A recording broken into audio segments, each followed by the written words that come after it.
What can we as marketers, content creators, business owners learn from the cinematography of movies? I've seen a lot of misconceptions, even just within my own comments section, that there's a big disconnect between movies and advertising media or social media. They're viewed as these two very different mediums, and yes, that's true, but the underlying principles are still exactly the same. Everything ultimately is sales. So if you're making content for social media, if you're a YouTuber, if you want to be a filmmaker one day, or if you're a business owner making content for your brand, making advertisements for your brand, if you're a marketer, an advertiser like me, making content for other people's brands, fundamental concepts are still exactly the same. You're trying to sell something. Maybe you're trying to sell yourself, your personality, maybe you're trying to sell a product or a service, or in the case of a movie, you're trying to sell an emotion. You're trying to sell characters, and you want people to buy in. It's all ultimately the same thing. So not only is there crossover and similarity between movies and advertising and content, but in fact, there's a lot we can learn from movies, because there's one thing a good movie will do really, really well, which is essentially telling you how to feel effectively. And just so I don't have to repeat myself, I'm specifically talking about good movies. There are a lot of bad movies that fail at this spectacularly. I'm talking about the good movies. Okay. The challenge of every single filmmaker is manipulating the emotions of the audience. If you want a character to be liked, you have to make that happen. If you want them to be feared, you have to make that happen.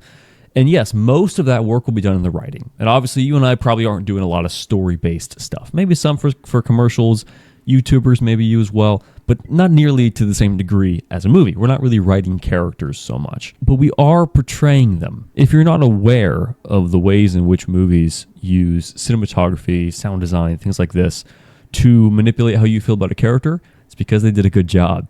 You're not supposed to notice. That's the whole point. It's all subconscious. The amount of psychology that goes into filmmaking is just absurd. Maybe you know about it, maybe you don't. I'm here to tell you about it. I like to point to The Matrix for a lot of these examples because they do a great job of it. Let's look at it now for color grading. If The Matrix wants to make you feel uneasy, they use that green and yellow color grade that doesn't really exist in nature. It's kind of a part of the uncanny valley effect, if you've heard of that.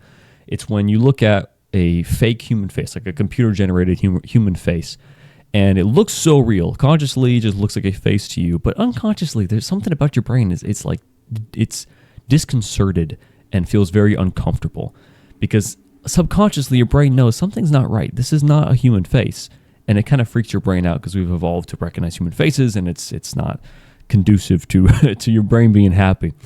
And The Matrix knows this full well, and so they used this green and yellow shadows and midtones that don't really happen with human skin tones, regardless of the skin tone. That's not usually a way in which that skin will reflect light.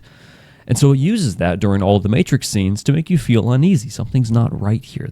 All of this looks a little bit wrong, but you can't quite figure out why. And when they're outside of the Matrix, they don't use that. They use much more natural color grades for the skin tones. It's a brilliant way of immersing you into that world. And so if you want to, I'll tie this back to advertising. Let's say, I work with a lot of cigar shops. Let's say I want to sell a cigar, and let's say the company is specifically targeting cigarette smokers, trying to win them over to cigars. What I might do as the advertiser is do, in one video, we do like two scenes. And the first scene is somebody smoking a cigarette, and the second scene is someone smoking a cigar at this company's cigar lounge. My goal then is to portray two different things. I want to paint the cigarettes as kind of gross, kind of unglamorous, and something that they want to disassociate with, and the cigars as like this glamorous, exotic alternative. And so I want to paint these in two very different visual ways. And so I'm going to paint the cigarette scene in this kind of green and yellow hues to try to make them feel a bit more uncomfortable. Because obviously, there's only so far I can only go so far in making them feel uncomfortable with the actual footage itself. I need to add some unconscious tricks to this. Whereas for the cigar scene, I'm making warmer, making more inviting tones. This is all color grading. This is color science. And this is what movies use in order to manipulate how you feel about someone. And I can apply all of that to marketing.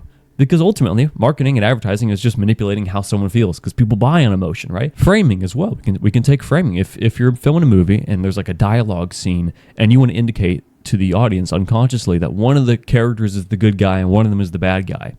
The bad guy, you're going to shoot from a lower angle to put him in a position of authority, and then probably use a Dutch angle to make them feel a little bit uncomfortable. Again, this is not how the brain recognizes things. If you tilt your head like this, the world still appears upright to you because there's fluid in your ears, and your brain notices, it knows the level of the fluid, it knows where the horizon line is, and so in your brain it adjusts all the signals so that everything still looks upright. But it can't do that if it's looking at a screen. So if I tilt the angle of the camera, the brain's not used to an unlevel horizon because it's so used to correcting for that, and now it can't. So Dutch angles make you feel uncomfortable. Same thing. So if the bad guy character has the Dutch angle and the upward angle, you feel kind of disturbed, kind of afraid. He seems powerful and dangerous. And then I could do something totally different for the protagonist to make him seem better, right? Again, I can apply all of that to marketing. Marketing, content creation, short stories, whatever you're doing, right? All of this stuff can still be applied. And of course, I could go down the sound design rabbit hole as well. There's just every element of movie production, aside perhaps from the actual writing itself, is all transferable to content creation, to sales, to marketing, to advertising, all of it. So let's say you're running a YouTube channel, right? What you're selling is essentially you want them to subscribe, right? That's the end goal. So how do you make them want to subscribe? I'll tell you right now, I'm being a little bit lazy. I'm actually using none of the tricks that I should theoretically be using to get you to subscribe. I'm just trying to give out some free value. But if I really wanted you to subscribe, I'd probably put myself in a position of authority, right? I want you to trust me. I've been doing this for a while. I know what I'm talking about. If I want to really emphasize that to you and make you unconsciously trust what I'm saying, then I want to put myself in a position of authority using cinematic tactics that I've learned. So for example, my camera right now is slightly above my eye level. That actually does the opposite. It puts me below you. If I want to position myself as an authority figure, I would actually move this down below so you have a slight upward angle at me. It's one of those unconscious things that does work. So if you have an informational channel like this one, you might want to do that. Put it at a little bit lower angle so you appear more of an authority figure that people are going to trust more. So this will be a shorter video. Let me give you some homework assignments essentially. Here's what I do when I'm looking for tactics I can use in my videos for my clients from movies, because I get most of my inspiration from these movies. There is a website. Let me find it real quick because I'm forgetting the name of it. I think it's called Shot Deck. Yes, Shot Deck. They used to be free. I think they've since started charging for it. Yeah, they've started charging for it. I forget what it is now, but when it was free, it was absolutely phenomenal. I have to check and see if it's worthwhile. But essentially, it's still frames from pretty much every single movie you can think of. And it just gives you this massive amount of inspiration for shots you might want to get. So that's number one, nice and easy one. Second one is next time you're watching a movie, and every time you watch a movie, take mental note of all the scenes, especially dialogue scenes between characters, and take a look at what they're actually doing with the camera, with the color grading, with the sound design, and the effect that it's having on your perception of each of the characters. If you just watched a movie and there's a character that you are, afraid of, right? The antagonist, and they've done a really good job of making you afraid of this antagonist, break down why. What exactly was it about the antagonist, other than the writing of the character itself, that made you feel uncomfortable, made you feel afraid of him? Vice versa, if there's a character you really loved, why? Aside from the writing, why visually and audibly might you be feeling that way? Your goal, whether you're doing content creation for YouTube, for social media, if you're doing advertising for brands, for your own brand, or of course, if you want to be a filmmaker, all of these things that you're going to find in movies, again, with the exception of the writing, but even then, that's still applicable. All of these things, all of these tactics are going to be applicable to what you're doing. I've said multiple times now, this channel is not for movie reviews, but I've done movie breakdowns. I'm going to do many more because all of these skills are transferable, and I'll be doing production breakdowns, not story breakdowns. Believe me, I'm a movie nerd. I can break down stories all day long. I'm going to refrain from that. I'm just going to do the actual production side so that we can see what we can pull, what we can emulate, what we can leave on the table, and how we can apply those things to our own content, to our own videos, to make them better and to sell better, whatever it is that we're selling. Hope this makes sense. Hope it helps. If you're new to the channel, I'm doing weekly videos for upcoming filmmakers, videographers, brand owners, content creators, all that. Just teaching you how to make a good-looking video, good-looking image.